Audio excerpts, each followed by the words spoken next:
Aku masih bisa mendengar suara itu dengan sangat jelas. Suara kain dilempar dengan kasar, diseret, lalu jatuh tepat di dekat tong sampah dapur. Kalau tidak tahu diri, lebih baik kamu keluar dari rumah ini. Suara ibu mertuaku menggema, tajam seperti pisau yang mengiris tanpa ampun. Di ruang tamu itu, aku berdiri membeku.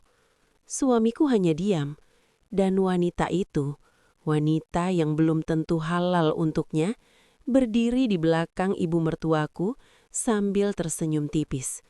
Seolah aku memang pantas diperlakukan seperti itu. Tanganku gemetar, bukan karena takut, tapi karena aku sedang menahan sesuatu yang jauh lebih besar dari sekedar air mata. Harga diriku diinjak, bukan di ruang tertutup, tapi di depan orang-orang yang dulu kupanggil keluarga. Mereka pikir aku akan menangis. Mereka pikir aku akan memohon. Mereka pikir aku tidak punya pilihan. Mereka salah. Karena hari itu, saat bajuku dilempar seperti sampah, aku memutuskan satu hal. Jika mereka ingin membuangku, maka aku akan memastikan merekalah yang kehilangan segalanya. Halo semuanya, terima kasih sudah kembali ke channel Cerita Kisah Fafa. Di sini kita berbagi kisah-kisah kehidupan yang penuh konflik, emosi, dan pelajaran berharga tentang harga diri serta keteguhan hati. Sebelum kita masuk lebih dalam, yuk kita ramaikan dulu kolom komentarnya, serta jangan lupa untuk klik tombol like, subscribe, dan aktifkan loncengnya, agar sahabat Fafa tidak ketinggalan cerita-cerita seru lainnya. Dukungan dari sahabat sangat membantu channel ini untuk terus berkembang dan menyajikan cerita-cerita menarik lainnya. Dan seperti biasa, Fafa mau absen nih. Coba tulis nama sahabat, asal kota, dan ketik kata hadir di kolom komentar bawah. Fafa pengen tahu sahabat setia Fafa dari kota mana saja. Sudah siap sahabat? Yuk, kita langsung masuk ke ceritanya. Namaku Rania. Jika orang melihat pernikahanku 5 tahun lalu, mungkin mereka akan menyebutnya pernikahan yang cukup baik. Tidak mewah, tidak penuh drama, tidak juga seperti kisah cinta di layar kaca. Aku dan Ardi menikah setelah 2 tahun berpacaran. Ia pria yang tenang, ambisius, dan selalu berbicara tentang masa depan dengan keyakinan yang membuatku merasa aman. Di awal pernikahan, kami tinggal di rumah orang tuanya. Keputusan itu bukan sepenuhnya keinginanku. Tapi saat itu kondisi keuangan kami belum cukup stabil untuk membeli rumah sendiri. Ibu mertua beralasan, "Untuk apa sewa rumah? Uang bisa dipakai bantu usaha Ardi." Aku menurut. Kupikir itu masuk akal. Ardi memang sedang membangun bisnis distribusi bahan bangunan. Usaha itu dirintisnya sejak sebelum menikah denganku, tapi masih kecil dan belum stabil.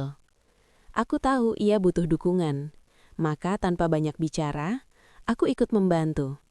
Aku mengurus pembukuan, mengecek stok, bahkan sesekali ikut mengantar dokumen ke klien. Semua kulakukan tanpa pernah meminta imbalan atau pengakuan. Di bulan-bulan pertama, hubungan kami baik-baik saja. Ibu mertua memang tipe perempuan dominan. Suaranya tegas, dan cara bicaranya sering terdengar seperti perintah. Tapi aku mencoba memaklumi. Itu hanya cara beliau berbicara, kata Ardi waktu itu. Aku percaya. Setiap pagi aku bangun paling awal, menyiapkan sarapan, menyeduh teh hangat untuk ibu mertua, lalu membantu Ardi bersiap ke kantor kecil yang masih menyatu dengan garasi rumah. Hidupku terasa sederhana tapi teratur. Aku merasa sedang membangun sesuatu bersama suamiku. Namun, semuanya mulai berubah di tahun kedua pernikahan. Bisnis Ardi mengalami penurunan drastis. Beberapa proyek besar gagal karena klien menunda pembayaran. Harga bahan baku naik. Ardi mulai sering terlihat murung. Ia mudah tersinggung, lebih banyak diam, dan sering menghabiskan waktu menatap layar ponselnya dengan wajah tegang. Aku mencoba mendekat, menawarkan solusi, mengajaknya berdiskusi ulang soal strategi usaha.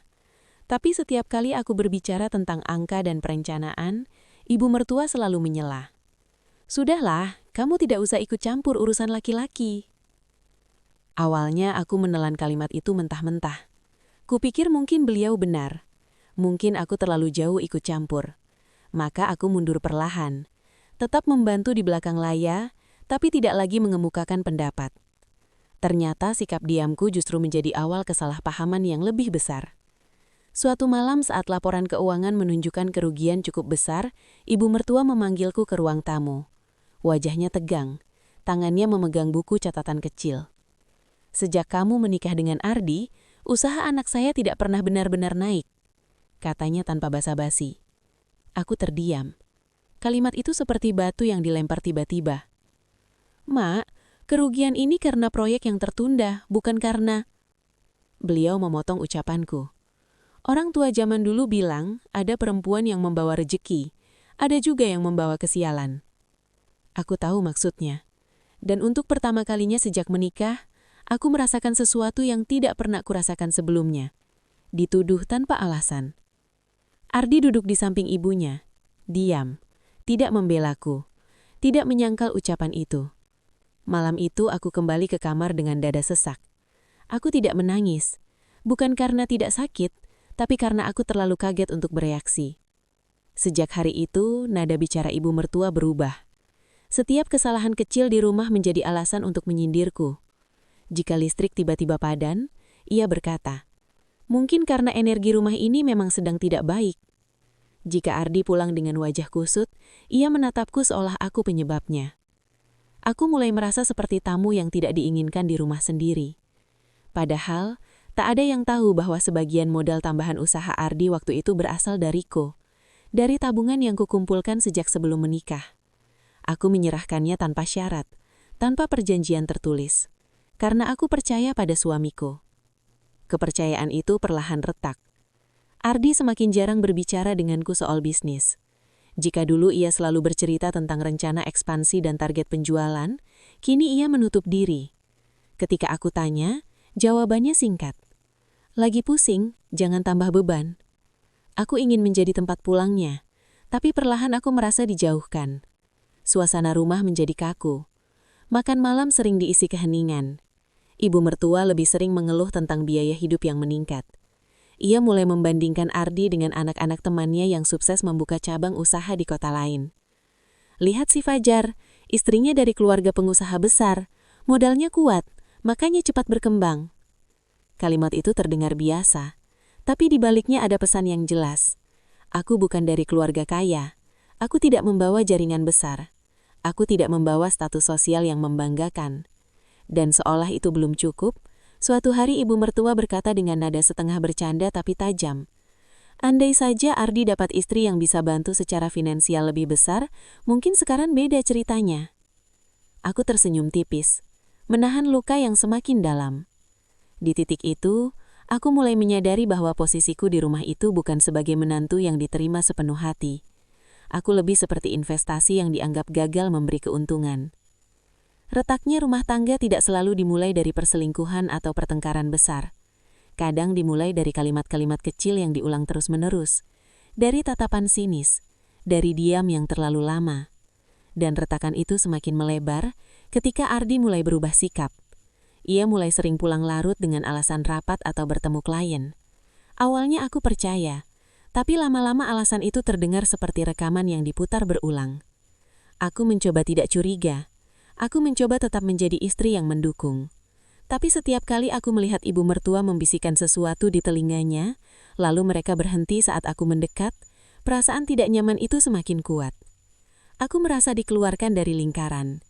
Di rumah yang seharusnya menjadi tempat paling aman, aku justru merasa sendirian. Dan tanpa kusadari, di balik semua tekanan itu, aku mulai berubah juga. Aku menjadi lebih pendiam, lebih berhati-hati dalam berbicara. Setiap langkahku terasa seperti harus melewati ladang ranjau. Aku tidak lagi tertawa lepas seperti dulu. Tidak lagi merasa bebas di ruang tamu. Bahkan untuk sekedar menyalakan televisi, aku menunggu sampai ibu mertua masuk kamar. Semua itu terjadi perlahan, tidak meledak, tidak dramatis. Tapi seperti dinding yang retak karena gempa kecil berulang, pernikahanku mulai kehilangan fondasinya. Dan aku belum tahu bahwa apa yang aku alami saat itu hanyalah permulaan dari badai yang jauh lebih besar. Karena saat usaha mulai goyah, kepercayaan mulai luntur, dan harga diri mulai dipertanyakan, akan selalu ada seseorang yang menunggu kesempatan untuk masuk dan mengambil alih posisi yang dianggap lemah. Dan aku belum siap menghadapi siapa yang akan datang berikutnya. Aku tidak pernah benar-benar percaya pada firasat. Bagiku, hidup selalu soal logika dan data. Jika bisnis turun, cari penyebabnya. Jika hubungan renggang, perbaiki komunikasinya. Semua bisa dijelaskan secara rasional. Tapi malam itu, untuk pertama kalinya, aku merasakan sesuatu yang tidak bisa dijelaskan angka. Ardi pulang hampir tengah malam.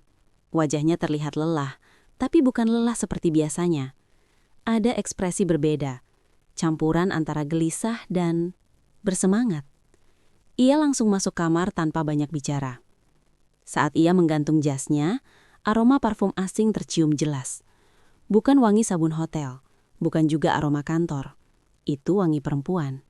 Lembut, manis, dan terlalu mencolok untuk sekedar tidak sengaja. Rapat sampai malam? Tanyaku hati-hati. Iya, klien baru, potensial besar. Jawabnya singkat tanpa menatapku. Biasanya ia akan bercerita panjang jika ada peluang besar. Tapi kali ini tidak. Ia langsung masuk kamar mandi seolah ingin menghapus jejak hari itu.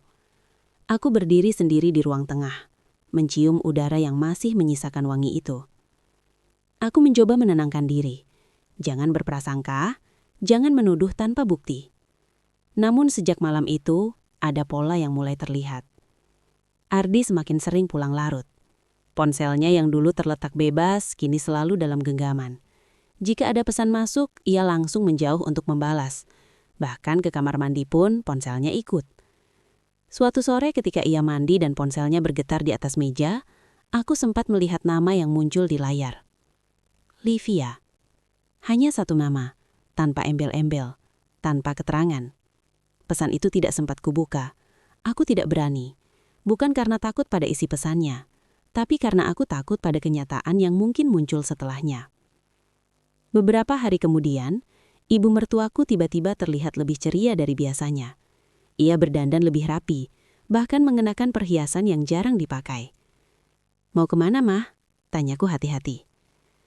Ketemu relasi Ardi, perempuan pintar, punya jaringan luas, cocok untuk bantu bisnis, jawabnya ringan. Aku mengangguk, tapi hatiku terasa tidak enak. Malamnya Ardi pulang lebih cepat dari biasanya. Ia mandi dan berganti pakaian formal. Kemeja terbaiknya, jam tangan mahal yang biasanya hanya dipakai saat acara penting. Mau kemana lagi? Tanyaku singkat. Meeting. Dengan klien yang tadi Mama temui, ia terdiam sepersekian detik. Iya, jawaban itu terdengar terlalu cepat, terlalu siap. Tanpa banyak berpikir, aku memutuskan sesuatu yang belum pernah aku lakukan sebelumnya. Aku mengikuti mereka. Dengan jarak aman, aku melihat mobil Ardi berhenti di depan sebuah restoran mewah di pusat kota. Restoran yang biasa dipakai untuk jamuan penting. Aku duduk di mobil, menunggu beberapa menit sebelum turun. Jantungku berdegup keras, bukan karena takut tertangkap, tapi karena takut melihat sesuatu yang tak siap ku terima. Dan di sanalah, aku melihatnya. Ardi duduk di satu meja bersama ibu mertuaku. Di hadapan mereka, seorang wanita muda, berpenampilan elegan, rambut panjang tergerai rapi, senyum percaya diri yang terlatih. Ia tertawa ringan ketika Ardi berbicara. Tangannya sesekali menyentuh lengan suamiku. Terlalu akrab untuk sekedar relasi bisnis. Ibu mertuaku memandang mereka dengan tatapan bangga. Bukan tatapan formal kepada calon mitra. Itu tatapan penuh persetujuan. Dadaku terasa sesak. Aku tidak langsung masuk. Aku berdiri cukup jauh, memperhatikan bahasa tubuh mereka. Cara Ardi condong ke arah wanita itu. Cara mereka berbagi piring kecil. Cara ibu mertuaku memanggilnya dengan nada hangat. Livia, nanti kamu harus sering-sering ke rumah ya. Aku dengarnya jelas. Livia tersenyum manis. Dengan senang hati, Tante. Tante, bukan ibu, bukan bu. Tante. Panggilan yang terdengar akrab. Terlalu akrab untuk pertemuan pertama. Aku akhirnya melangkah masuk. Bukan untuk membuat keributan. Bukan untuk menuduh. Aku hanya ingin memastikan satu hal. aku tidak sedang berhalusinasi. Ketika aku berdiri di samping meja mereka, ekspresi Ardi berubah drastis. "Rania, kamu ngapain di sini?" Aku tersenyum tipis. Kebetulan lewat, kebohongan kecil untuk menutupi harga diri yang sedang runtuh. Ibu mertuaku tampak tidak terkejut. Justru sorot matanya seperti berkata, "Akhirnya kamu juga tahu juga." "Oh, sekalian kenalan saja," katanya ringan. "Ini Livia, anak teman lama Mama. Keluarganya punya beberapa proyek properti besar." Livia berdiri dan menjabat tanganku. Sentuhannya lembut, tatapannya tajam, seolah sedang mengukur seberapa besar ancaman yang aku miliki. "Senang bertemu Kak Rania," katanya manis. "Kak," sebuah panggilan yang terdengar sopan, tapi diucapkan dengan nada yang membuat aku merasa lebih tua, lebih rendah. Aku duduk sebentar. Percakapan mereka kembali mengalir, tapi kali ini lebih hati-hati. Topiknya seputar ekspansi bisnis, peluang investasi, koneksi keluarga Livia. Setiap kali Livia berbicara, ibu mertuaku menyimak dengan penuh perhatian. Ia mengucapkan kalimat yang membuat dadaku sesak. "Perempuan seperti ini yang bisa bantu usaha maju." Kalimat itu seperti tamparan yang dibungkus senyum. Aku pamit lebih dulu, tidak ingin memperpanjang sandiwara. Di mobil, air mata akhirnya jatuh. Bukan karena aku melihat suamiku duduk dengan wanita lain, tapi karena aku melihat ibunya mendorong semuanya dengan penuh kesadaran. Beberapa hari setelah itu, Livia semakin sering disebut di rumah. Livia punya relasi bank, Livia bisa bantu urus kredit, Livia pintar sekali hitung peluang. Namanya berulang-ulang disebut, seperti mantra yang perlahan menggantikan keberadaanku. Sampai akhirnya, ia benar-benar datang ke rumah. Dengan membawa kue mahal dan senyum lebar, ia melangkah masuk seperti tamu kehormatan. Ibu mertuaku menyambutnya dengan pelukan ringan. Aku berdiri di dapur, memperhatikan dari jauh. Ardi terlihat berbeda saat bersama Livia. Lebih hidup, lebih bersemangat, lebih percaya diri. Seolah wanita itu adalah energi baru yang selama ini ia cari. Malam itu saat Livia pamit, ibu mertuaku berkata dengan nada bercanda tapi penuh arti. "Kalau Ardi dapat istri seperti kamu, Mama pasti tenang." Ruangan itu hening. Ardi tidak menggegur ibunya. Livia hanya tersenyum malu-malu. Dan aku berdiri beberapa langkah dari mereka, mendengar semuanya. Itulah malam ketika aku benar-benar sadar. Wanita itu bukan sekedar klien, bukan sekedar relasi bisnis. Ia sedang dipersiapkan, diposisikan, diperkenalkan, dibandingkan. Dan aku, istri sah, mulai digeser perlahan tanpa perlawanan terbuka. Sejak saat itu, perubahan Ardi semakin nyata. Ia mulai membandingkan caraku berpakaian dengan gaya Livia yang lebih modern. Ia mulai mengkritik cara bicaraku yang dianggap kurang berkelas saat bertemu relasi. Tanpa sadar, ia mengulang kalimat-kalimat yang sering diucapkan ibunya. Aku melihat transformasi itu dengan mata terbuka. Tidak ada ilusi, tidak ada pembelaan dalam pikiranku. Wanita itu tidak datang secara tiba-tiba. Ia datang lewat pintu depan, disambut dan dipersilahkan oleh ibu mertuaku sendiri. Aku belum tahu sejauh mana semuanya akan berjalan. Tapi satu hal sudah jelas. Ini bukan lagi sekedar masalah bisnis. Ini adalah perebutan posisi. Dan aku baru saja melihat awal dari permainan yang jauh lebih kejam daripada yang pernah kubayangkan. Jika bab 2 adalah saat aku membuka mata, maka bab 3 adalah saat aku dipaksa menelan kenyataan tanpa pilihan. Hari itu siang terasa lebih panas dari biasanya. Udara di rumah terasa berat, seolah dinding-dinding ikut menyimpan ketegangan yang tak terucap. Sejak pagi, ibu mertua sudah beberapa kali mondar-mandir di ruang tamu, memeriksa dekorasi, merapikan sofa, bahkan mengganti taplak meja dengan yang baru. "Kenapa rapi sekali, Mah?" tanyaku hati-hati. "Ada tamu penting," jawabnya singkat. Aku tahu siapa yang dimaksud bahkan sebelum namanya disebut. Benar saja, sore itu Livia datang lagi. Kali ini bukan sebagai relasi bisnis yang sekadar mampir, melainkan seperti calon anggota keluarga yang sedang dinilai secara resmi. Ia mengenakan gaun sederhana tapi elegan. Rambutnya ditata rapi. Senyumnya tenang, percaya diri. Ia membawa buah tangan mahal dan langsung menyerahkannya pada ibu mertuaku dengan kedua tangan. "Terima kasih sudah mengundang saya lagi, Tante." Nada suaranya lembut, sopan, terlatih. Aku berdiri di sudut ruang tamu, mencoba tersenyum sebagai tuan rumah. tapi tak satu pun dari mereka benar-benar melihatku. Ardi duduk di sebelah Livia. Jarak mereka terlalu dekat untuk disebut formal. Sesekali ia membungkuk mendekat saat Livia berbicara, seperti takut kehilangan satu kata pun darinya. Aku mencoba tetap rasional. Mungkin ini hanya perasaanku saja. Mungkin aku terlalu sensitif. Sampai ibu mertuaku berkata sesuatu yang membuat semua pembelaan dalam pikiranku runtuh. Ibu Nile, Livia ini beda. Cara berpikirnya dewasa. Visi bisnisnya jelas. Tidak seperti... Beliau berhenti sejenak, menoleh kepadaku. Yang cuma bisa ikut-ikutan tanpa memberi dampak besar. Kalimat itu diucapkan dengan nada santai, seolah bukan serangan. Tapi semua orang di ruangan itu tahu arah kalimat itu kemana. Darahku terasa naik ke kepala. Apa maksud Mama? Tanyaku pelan, berusaha tetap sopan. Mama cuma bicara fakta, jawabnya. Sejak kamu menikah dengan Ardi, usaha ini justru banyak masalah. Sekarang ada orang yang benar-benar bisa bantu, harusnya kamu bersyukur. Bersyukur. Karena ada perempuan lain yang duduk di samping suamiku dan dipuji sebagai penyelamat. Aku menoleh ke Ardi, menunggu satu kalimat pembelaan. Satu saja. Tapi yang kudapat hanyalah diam. Diam yang menyakitkan. Livia pura-pura tidak nyaman. Ah, Tante, jangan begitu. Kakak Rania pasti juga sudah banyak membantu. Kata-katanya terdengar baik, tapi nada dan sorot matanya berkata lain. Itu bukan pembelaan. Itu formalitas. Aku menahan diri. Aku tidak ingin mempermalukan siapapun. Tapi ternyata mereka tidak punya niat yang sama. Ibu mertuaku berdiri, lalu masuk ke kamar tamu.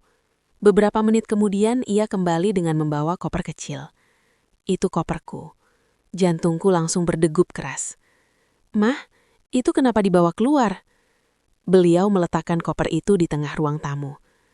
Kalau kamu merasa tidak dihargai di sini, lebih baik kamu pergi. Jangan menghambat masa depan anak saya. Ruangan mendadak sunyi. Aku menatap Ardi. Kali ini bukan untuk minta dibela, tapi untuk memastikan apakah ia benar-benar setuju dengan ini. Ardi? Suaraku bergetar. Ia menarik nafas panjang. Mungkin untuk sementara, kamu bisa tinggal di rumah orang tuamu dulu, biar suasana tenang. Tenang. Jadi solusi dari semua ini adalah mengeluarkanku. Tanganku mulai dingin. Bukan karena takut kehilangan rumah itu, tapi karena menyadari betapa mudahnya posisiku digeser. Aku ini istrimu, kataku pelan. Justru karena itu, kita butuh ruang. Ibu mertuaku tertawa kecil. Sinis. Ruang, kalau memang cocok dan membawa keberuntungan, tidak perlu ruang segala. Kalimat itu jelas, terlalu jelas. Beliau lalu membuka koperku, mengeluarkan beberapa pakaian dan meletakkannya sembarangan di atas lantai. Gerakannya kasar, tanpa hormat. Perempuan harus tahu diri, jangan bertahan di tempat yang tidak lagi membutuhkannya. Aku berdiri kaku. Setiap lembar pakaian yang dilempar terasa seperti lembar harga diri yang diremukan.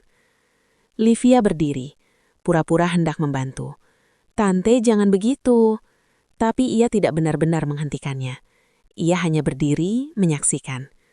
Dan untuk pertama kalinya dalam hidupku, aku merasa benar-benar dipermalukan. Bukan di luar rumah, bukan oleh orang asing, tapi dari keluarga yang dulu kupanggil dengan hormat. Air mataku hampir jatuh, tapi aku menahannya. Bukan karena aku tidak sedih, tapi karena aku tidak ingin memberi mereka kepuasan melihatku hancur. Aku berlutut, mengambil pakaianku satu persatu, merapikannya kembali. Tanganku gemetar, tapi gerakanku tetap tenang. Aku tidak pernah meminta lebih. Aku hanya ingin dihargai sebagai istri. Ibu mertuaku mendengus sinis. Penghargaan datang kalau kamu memberi manfaat. Jadi selama ini, aku hanya dinilai dari manfaat. Bukan dari kesetiaan, bukan dari pengorbanan, bukan dari cinta. Ardi berdiri, seolah tak sanggup melihat adegan itu lebih lama.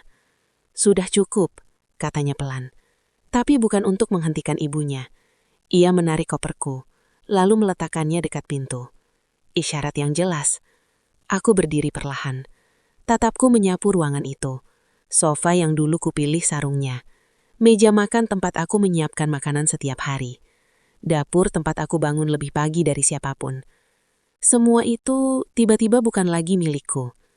Aku menatap Livia. Ia membalas tatapanku dengan senyum tipis. Bukan senyum kemenangan terbuka, tapi senyum seseorang yang tahu ia sedang naik ke posisi yang lebih tinggi. Dan saat itu, sesuatu dalam diriku berubah. Bukan amarah meledak-ledak, bukan teriakan histeris, tapi kesadaran yang sangat dingin. Aku tidak lagi melihat mereka sebagai keluarga. Aku melihat mereka sebagai orang-orang yang membuat keputusan. Dan setiap keputusan punya konsekuensi. Aku mengangkat koperku sendiri. Aku akan pergi, kataku tenang. Ibu mertuaku tampak puas. Tahu diri itu penting. Aku berhenti sejenak di ambang pintu. Lalu aku berkata sesuatu yang bahkan mengejutkan diriku sendiri. Terima kasih sudah menunjukkan posisi saya sebenarnya di rumah ini. Ardi menatapku, mungkin berharap aku akan memohon atau menangis, tapi aku tidak melakukannya. Karena di dalam dadaku, rasa sakit itu sudah berubah bentuk. Ia tidak lagi panas. Ia menjadi tajam, terukur. Saat pintu rumah itu tertutup di belakangku, aku sadar satu hal. Harga diri bukan sesuatu yang bisa dilempar seperti pakaian. Ia mungkin diinjak, dihina, diremehkan. Tapi selama aku masih berdiri, ia belum benar-benar hilang. Mereka mungkin berpikir hari itu adalah akhir bagiku. Hari di mana aku diusir, dipermalukan, dibuang seperti barang tak berguna. Tapi tanpa mereka sadari, hari itu justru menjadi awal dari sesuatu yang tidak pernah mereka perhitungkan. Karena saat seseorang tidak lagi punya apa-apa untuk dipertahankan, ia juga tidak lagi takut kehilangan apapun. Dan aku baru saja menghilangkan segalanya di mata mereka. Artinya, aku bebas. Malam pertama setelah aku pergi dari rumah itu, aku tidak langsung menangis. Aku hanya duduk diam di kamar lama di rumah orang tuaku, menatap langit-langit yang sudah kukenal sejak remaja. Koperku tergeletak di sudut ruangan, masih setengah terbuka. Pakaian-pakaian yang tadi sore dilempar begitu saja, kini kembali terlipat rapi. Ironis, aku yang merapikannya, bukan mereka yang merusaknya. Ibuku tidak banyak bertanya. Ia hanya memelukku lama, lalu berkata pelan, "Istirahat dulu, cerita bisa menyusul." Kalimat sederhana itu membuat dadaku sesak. Untuk pertama kalinya setelah sekian lama, ada seseorang yang tidak menuntut penjelasan dariku, tidak menilai, tidak menimbang manfaat. Malam itu aku akhirnya menangis, bukan tangis keras, melainkan tangis yang sunyi, tertahan, seperti air yang merembes dari dinding retak. Semua emosi yang selama ini kupendam, takut, malu, kecewa, marah, tumpah dalam keheningan. Namun keesokan paginya, aku bangun dengan perasaan berbeda. Aku masih sakit, tapi pikiranku jernih. Aku duduk di meja kecil di kamar, membuka ponsel, lalu mulai menelusuri ulang pesan-pesan lama, email, dan catatan keuangan yang selama ini kusimpan rapi. Tanganku bergerak otomatis, seperti sedang kembali ke versi diriku yang lama, perempuan yang terbiasa bekerja dengan data, bukan drama. Dan disitulah aku mulai menyadari sesuatu yang selama ini luput dari perhatian mereka. Aku mungkin terlihat tidak berdaya kemarin. Aku mungkin diusir tanpa perlawanan. Tapi ada hal-hal penting tentang diriku yang tidak pernah benar-benar mereka ketahui. Selama 5 tahun menikah, aku tidak pernah berhenti bekerja. Aku memang tidak datang ke kantor setiap hari, tapi aku mengelola pembukuan usaha Ardi dari rumah. Aku mencatat pemasukan, pengeluaran, hutang, piutang. Aku tahu persis kapan uang masuk, kemana uang keluar, dan siapa yang menunggak pembayaran. Dan yang terpenting, aku tahu dari mana modal itu berasal.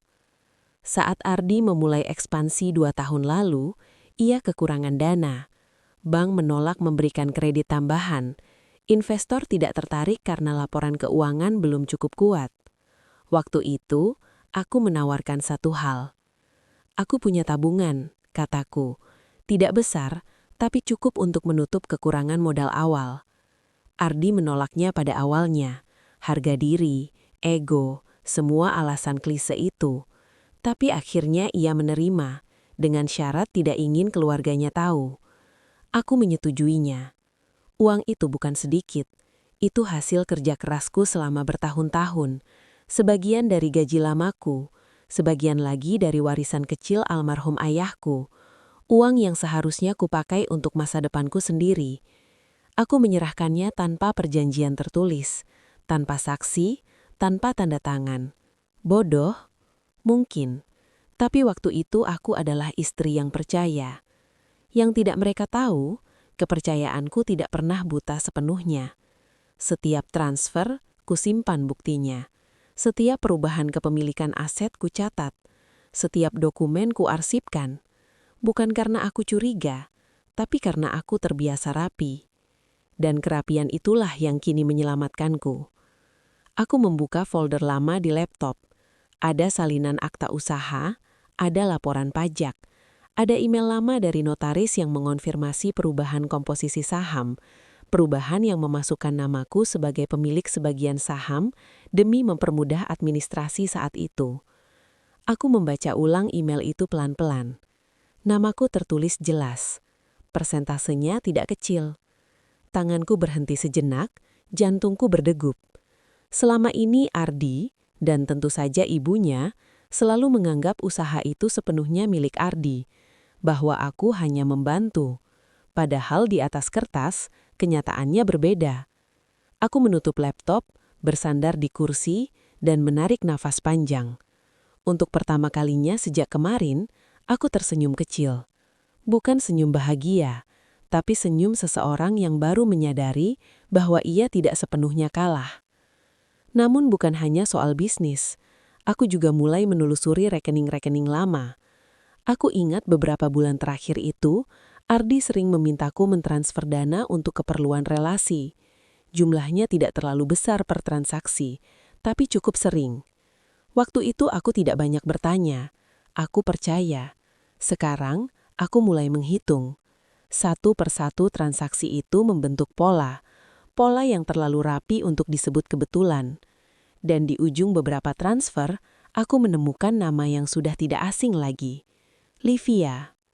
Dadaku terasa mengeras. Jadi bukan hanya soal perasaan, bukan hanya soal perhatian. Ada uang yang mengalir ke sana. Uang usaha, uang yang sebagian berasal dariku. Tanganku gemetar, bukan karena takut, tapi karena marah yang akhirnya membentuk-bentuknya. Bukan amarah meledak-ledak seperti di film, tapi amarah dingin, yang justru paling berbahaya. Aku memejamkan mata sejenak. Kemarin, aku dipermalukan. Hari ini, aku menemukan kebenaran. Dan kebenaran itu memberi satu pesan jelas. Aku tidak sedang berhadapan dengan drama keluarga semata. Ini sudah masuk wilayah keputusan sadar. Keputusan yang merugikanku secara nyata. Aku tidak langsung bertindak. Aku tahu, langkah tergesa hanya akan merugikanku. Aku butuh waktu, aku butuh jarak, dan yang terpenting, aku butuh kendali atas emosiku sendiri. Beberapa hari berikutnya, aku menghabiskan waktu dengan satu tujuan, memahami posisiku secara utuh. Aku membuat daftar, apa yang kumiliki, apa yang tercatat atas namaku, apa yang hanya berdasarkan kepercayaan. Aku memisahkan perasaan dari fakta. Dan semakin lama aku menyusun daftar itu, semakin jelas satu hal. Aku jauh lebih terlibat dalam usaha itu daripada yang selama ini mereka akui. Aku ingat ucapan ibu mertuaku. Penghargaan tahu kalau kamu memberi manfaat. Kalimat itu kini terdengar ironis, karena ternyata aku memberi terlalu banyak manfaat. Hanya saja tidak pernah dihargai. Malam itu, aku duduk sendirian di kamar memandangi layar laptop yang menyala. Angka-angka di sana tidak berteriak, tidak menghina, tidak merendahkan. Angka-angka itu jujur, dan dari kejujuran itulah keberanianku mulai tumbuh. Aku tidak lagi bertanya, kenapa mereka melakukan ini padaku. Pertanyaanku berubah menjadi, apa yang harus aku lakukan selanjutnya? Untuk pertama kalinya sejak menikah, aku memikirkan diriku sendiri tanpa rasa bersalah. Aku membayangkan masa depan tanpa harus menunduk setiap kali berbicara, tanpa harus membuktikan manfaat agar pantas dihargai, tanpa harus berbagi suami dengan perempuan lain yang dipilihkan oleh ibunya.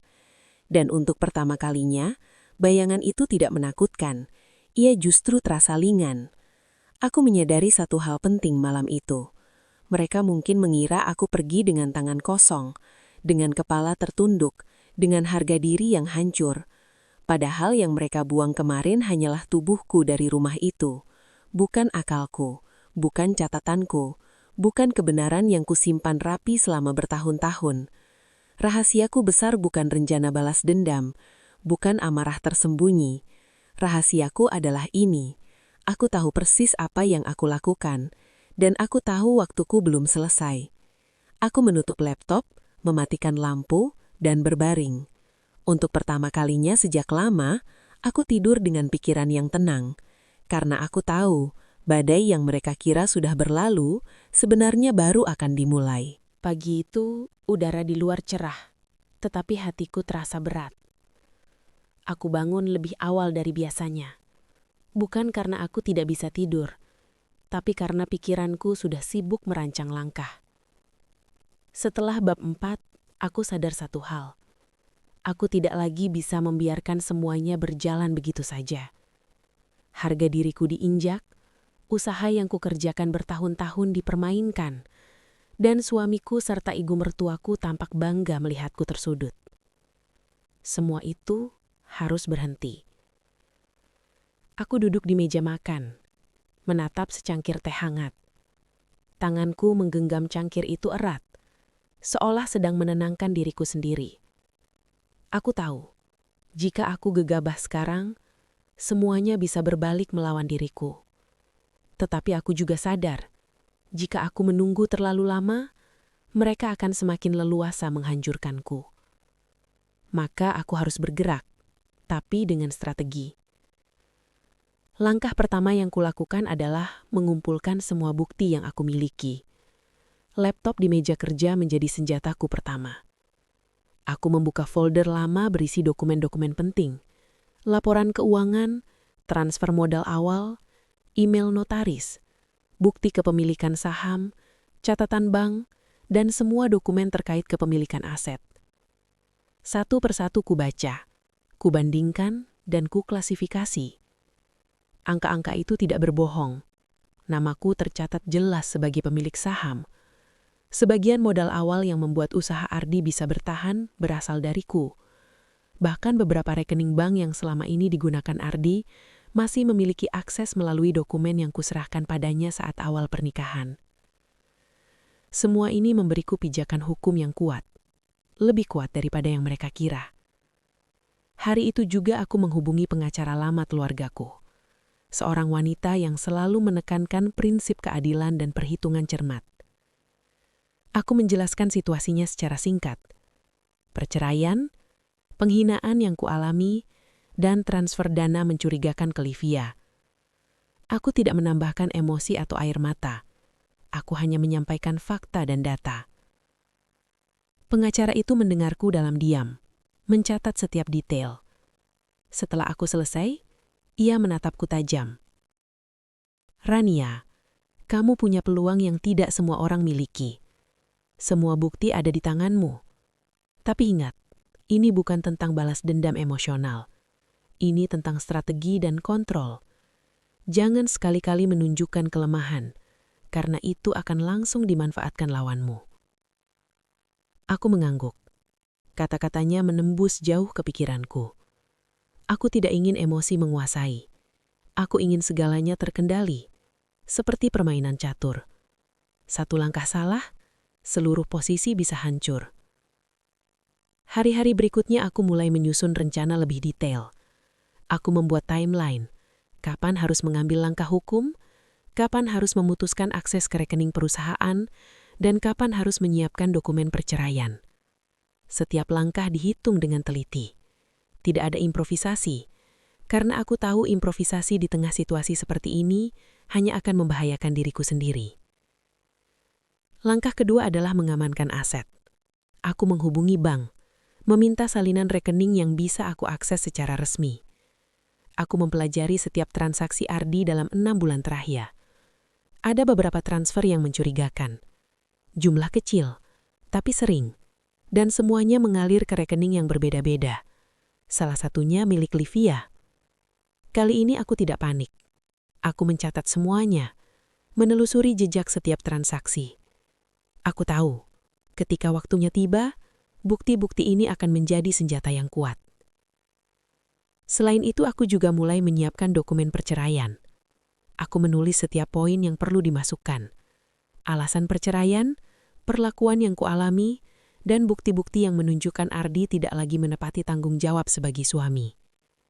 Semua kutulis dengan bahasa formal, netral, dan tidak menyertakan emosi berlebihan.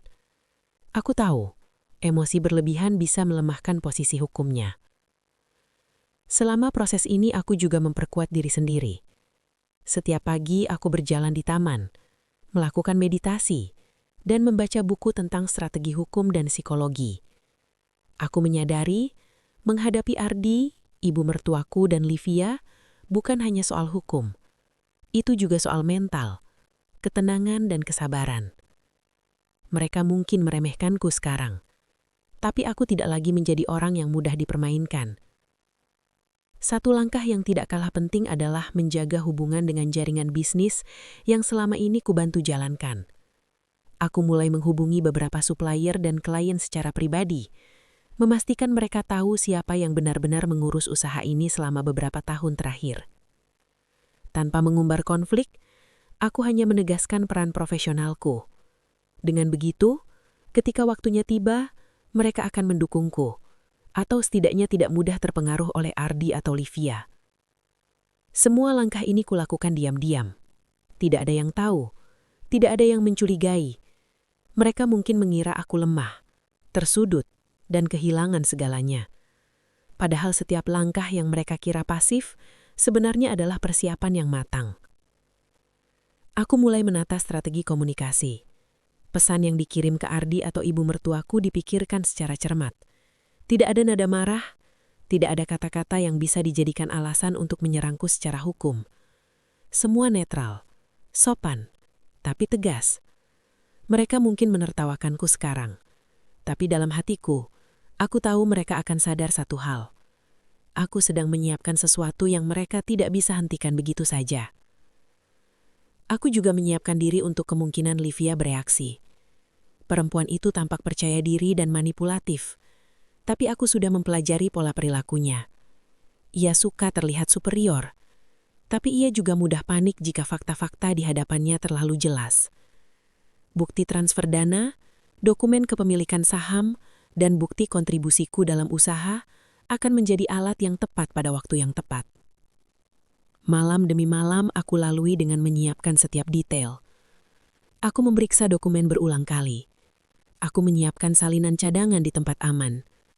Aku menyiapkan alur perceraian, alur pengambil alihan kontrol bisnis sementara, dan skema untuk menghadapi kemungkinan negosiasi dengan Ardi atau ibu mertuaku. Aku tidak lagi merasa terpojok. Setiap tindakan yang kulakukan memberi rasa kontrol. Rasa sakit yang kurasakan saat diusir kemarin, kini berubah menjadi energi fokus. Aku tidak membenci mereka, setidaknya belum tapi. Aku tahu satu hal. Mereka tidak lagi bisa menginjak harga diriku. Tidak lagi. Hari itu, aku menatap cermin lama di kamar orang tuaku. Wajahku lelah, mata sembab, tapi ada ketegasan yang berbeda. Aku bukan lagi istri yang tersudut. Aku adalah seseorang yang sedang menyiapkan langkah pertama untuk membalikkan keadaan. Aku menarik nafas panjang. Ini baru awal, kataku pada diri sendiri. Dan aku tahu, ketika langkah-langkah berikutnya dijalankan dengan tepat, mereka tidak akan melihat datangnya kekuatan yang selama ini mereka remehkan. Malam itu, aku tidur dengan damai. Untuk pertama kalinya aku tidak merasa takut. Karena aku sadar, ketika seseorang kehilangan segalanya dan masih bisa berpikir jernih, itu bukan akhir. Itu adalah awal dari kebangkitan. Langkah pertama telah diambil, dan badai yang selama ini mereka kira akan menghancurkanku, kini berlahan-lahan mulai berbalik arah. Aku tersenyum dalam gelap. Mereka mungkin mengira aku lemah. Mereka mungkin berpikir aku akan mundur. Tapi kenyataannya, aku sedang menyiapkan pukulan pertama. Dan pukulan itu akan datang lebih cepat daripada yang mereka bayangkan. Setelah beberapa minggu menata langkah, aku mulai menyadari satu hal penting. Kekuatan terbesar bukanlah berteriak, menangis, atau memperlihatkan emosi. Kekuatanku terletak pada kesabaran, perhitungan, dan diam yang penuh persiapan. Mereka, Ardi, ibu mertuaku, bahkan Livia, mungkin mengira aku hanyalah istri yang tersudut, yang takut kehilangan segalanya. Padahal, aku sedang memutar roda rencana yang akan menghancurkan semua anggapan mereka. Pagi itu aku duduk di ruang tamuku sendiri, bukan rumah Ardi, bukan rumah ibu mertuaku, tapi di rumah orang tuaku yang memberikan ruang aman. Di meja terhampar dokumen-dokumen yang telah kubagi menjadi beberapa kategori, bukti legal, bukti finansial, catatan komunikasi, dan bukti transfer yang mengarah ke Livia. Semua tertata rapi, siap digunakan jika saatnya tiba. Aku memulai langkah dengan mengamankan bukti-bukti digital. Laptop, email, dokumen PDF, semua disalin ke hard drive eksternal. 2 salinan cadangan kubuat di lokasi berbeda. Aku tahu, jika mereka mencoba menghapus atau memanipulasi dokumen, aku memiliki kendali penuh. Ini bukan paranoia, ini pengalaman dari masa lalu, ketika banyak orang mengandalkan memori verbal dan akhirnya kalah di pengadilan. Setelah itu, aku fokus pada strategi komunikasi. Tidak ada pesan emosional ke Ardi, tidak ada kata-kata yang bisa diputarbalikkan untuk melemahkanku. Setiap pertanyaan darinya kubalas singkat, netral, tapi tetap menyiratkan bahwa aku sadar posisi dan hakku. Suatu hari, Ardi mengirim pesan singkat. "Rania, mari bicara. Bisnis, rumah, kita bisa selesaikan baik-baik." Aku membaca pesan itu perlahan. Nada yang digunakan terdengar sopan, tapi ada sedikit nada tekanan. Aku tahu, itu ujian, menguji kesabaran dan kemampuan mengendalikan emosiku. Aku tidak menjawab secara instan. Aku menunggu beberapa jam, memastikan bahwa responsku tidak akan terburu-buru. Setelah itu, aku membalas.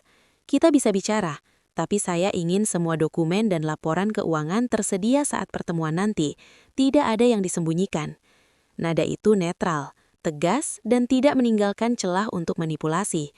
Aku tahu, bagi Ardi itu terasa seperti tantangan, tapi bagiku itu hanya permulaan.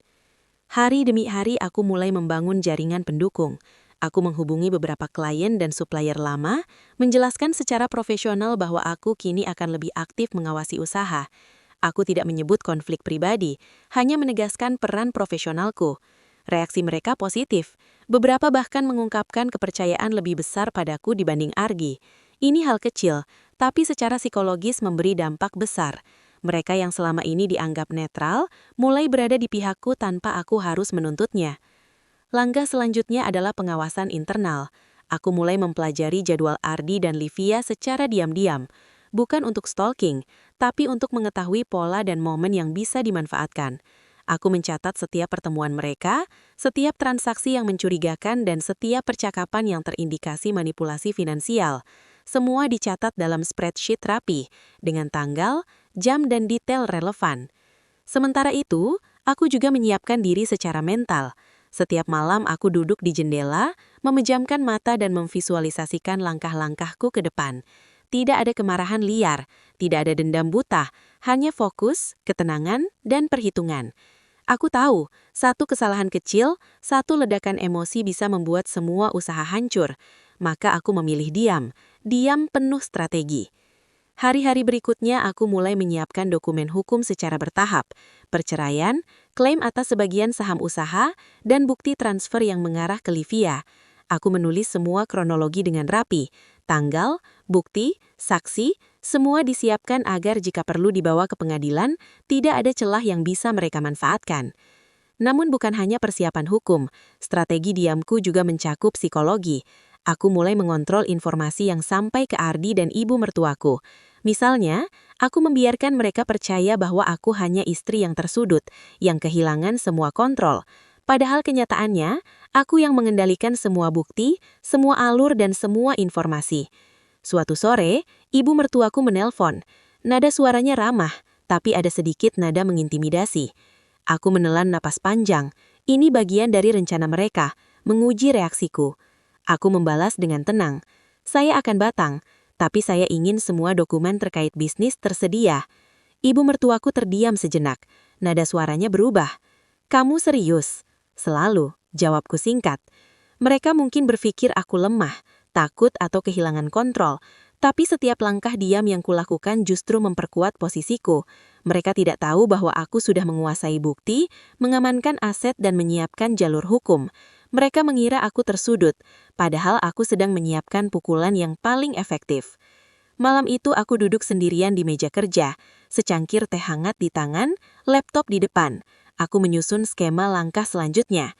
Pertemuan dengan Ardi dan ibu mertuaku, membawa semua dokumen resmi, menyiapkan argumen yang terstruktur, mengamankan aset perusahaan, memastikan tidak ada transfer atau manipulasi finansial sebelum langkah hukum dijalankan, menghubungi klien dan supplier strategis, menguatkan posisi profesional agar tidak mudah dipengaruhi oleh Livia atau Ardi, mempersiapkan bukti hukum untuk perceraian, semua kronologi, bukti transfer, saksi dan dokumen resmi siap.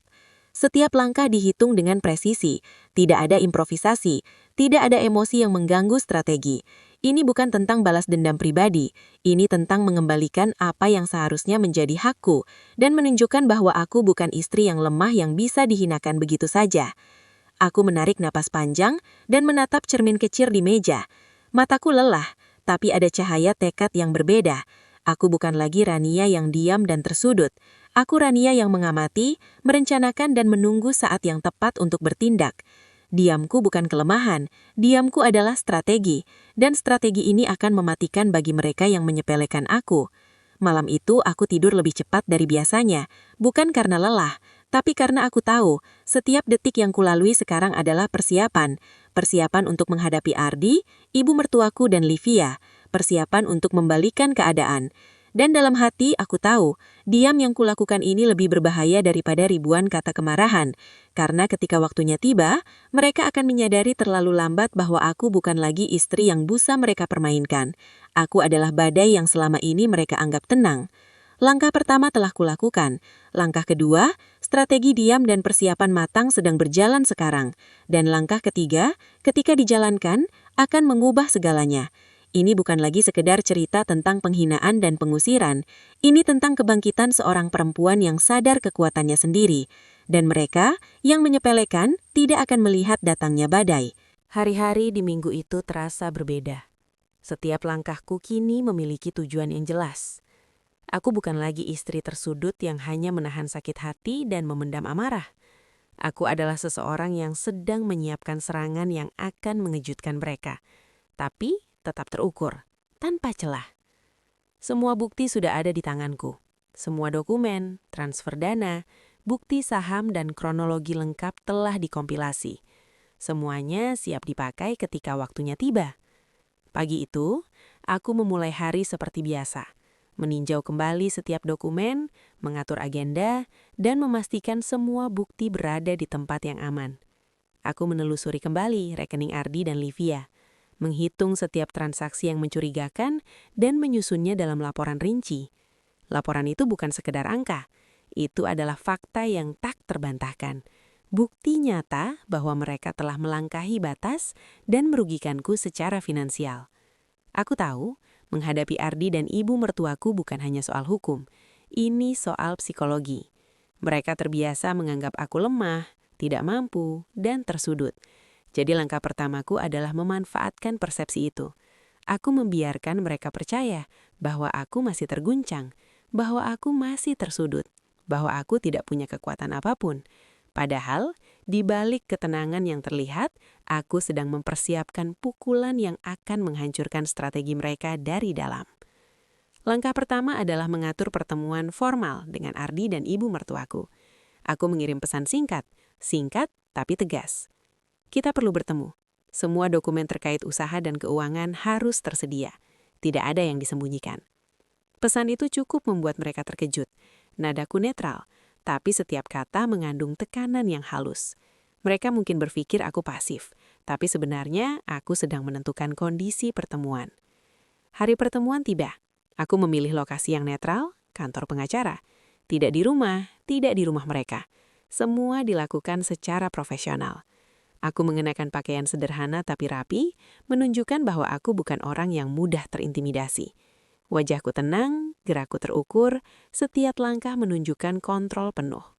Ardi hadir dengan ekspresi biasa, tenang tapi sedikit tegang. Ibu mertuaku tampak percaya diri, seperti biasa. Dan tentu saja, Livia hadir dengan senyum yang terlalu percaya diri, mencoba menutupi ketidaknyamanan yang mulai kurasakan. Pengacaraku memulai pertemuan, menjelaskan tujuan, meninjau semua dokumen usaha, laporan keuangan, dan bukti transfer dana. Aku duduk diam, memperhatikan reaksi mereka. Ardi mulai terlihat berkeringat sedikit. Livia mencoba tersenyum, tapi matanya berkedip lebih cepat dari biasanya. Tanda ia sadar ada sesuatu yang berbeda. Ibu mertuaku tetap tenang, tapi sorot matanya mulai berubah, seolah membaca sinyal yang selama ini terlewatkan. Aku membuka dokumen pertama, laporan kepemilikan saham. Namaku tercantum jelas sebagai salah satu pemilik mayoritas. Mereka melihat dokumen itu dan tiba-tiba semua keyakinan mereka mulai goyah.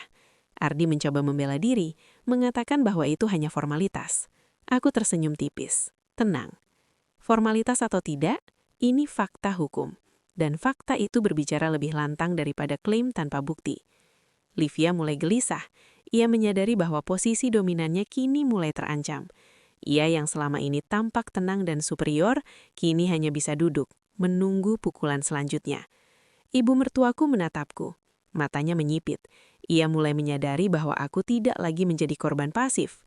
Langkah berikutnya adalah memaparkan bukti transfer dana. Aku membuka laporan bank dan menunjukkan setiap transaksi yang mengalir ke rekening Livia. Bukti-bukti itu rinci, lengkap dengan tanggal, jumlah, dan catatan transfer. Tidak ada ruang untuk pembelaan. Ardi mencoba menjelaskan sebagian, tapi aku sudah siap. Semua jawaban yang mungkin ia berikan sudah kutebalkan dengan bukti yang lebih kuat. Ini bukan spekulasi, ini bukti nyata. Aku kata pelan, tapi tegas. Uang usaha, sebagian besar berasal dari modal yang saya keluarkan, dan sebagian dialihkan tanpa sepengetahuan saya. Suasana tegang. Livia mulai gugup, mengatur nada suaranya, mencoba terdengar santai. Tapi setiap kata yang ia ucapkan terdengar lemah, karena ia tahu aku punya bukti yang menutup semua celah. Ardi mulai panik, menyadari bahwa posisi yang selama ini ia anggap aman, kini tidak lagi aman. Aku menahan diri dari ekspresi emosi berlebihan. Tidak ada amarah, tidak ada teriakan, hanya ketenangan yang mematikan.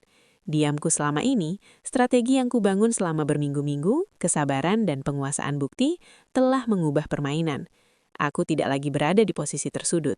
Aku memegang kendali. Dan langkah selanjutnya yang akan kutindaklanjuti di bab 8 adalah menunjukkan bahwa harga diri dan kekuatan seorang perempuan yang dipermainkan tidak bisa diremehkan. Hari itu, aku pulang dengan perasaan lega tapi fokus. Aku tahu, badai yang mereka kira telah menghancurkanku sebenarnya kini telah berbalik arah.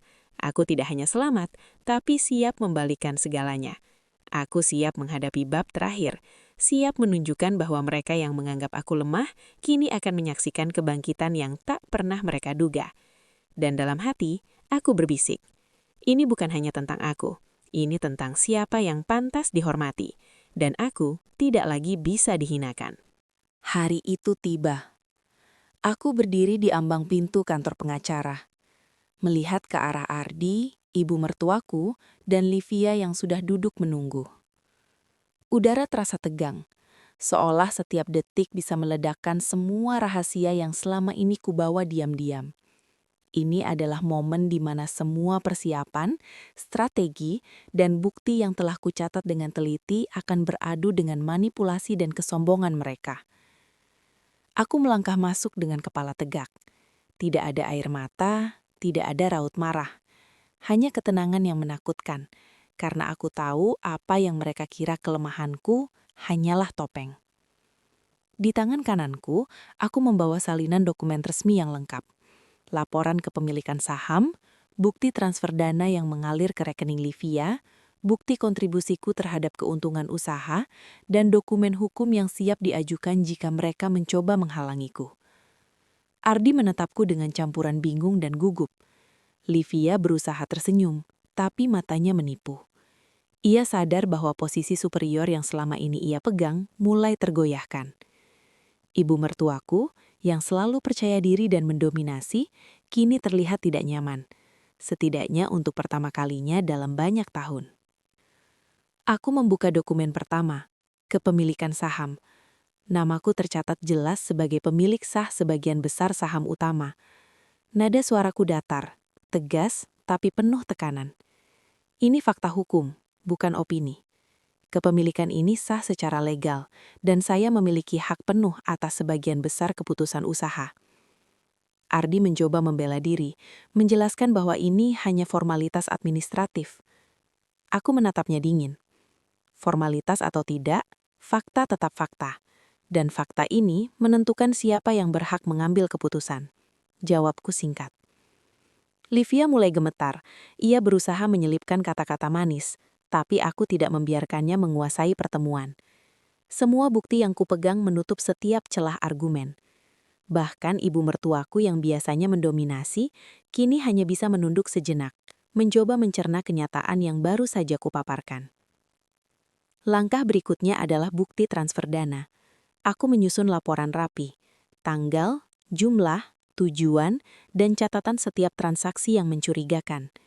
Setiap transfer yang mengalir ke rekening Livia kini berada di hadapan mereka, tidak bisa diputarbalikkan. Dana ini sebagian berasal dari modal awal yang saya keluarkan. Transfer ini dilakukan tanpa sepengetahuan saya. Fakta ini tidak bisa diabaikan, kataku dengan nada yang tenang tapi mematikan. Ardi mencoba menjelaskan sebagian, menyebutnya kesalahpahaman. Tapi setiap kata yang ia ucapkan langsung kugabungkan dengan dokumen resmi yang menutup celah. Livia berusaha tersenyum, mencoba menutupi kegugupannya, tapi matanya memperlihatkan ketakutan. Ia sadar bahwa selama ini ia berada di posisi yang salah.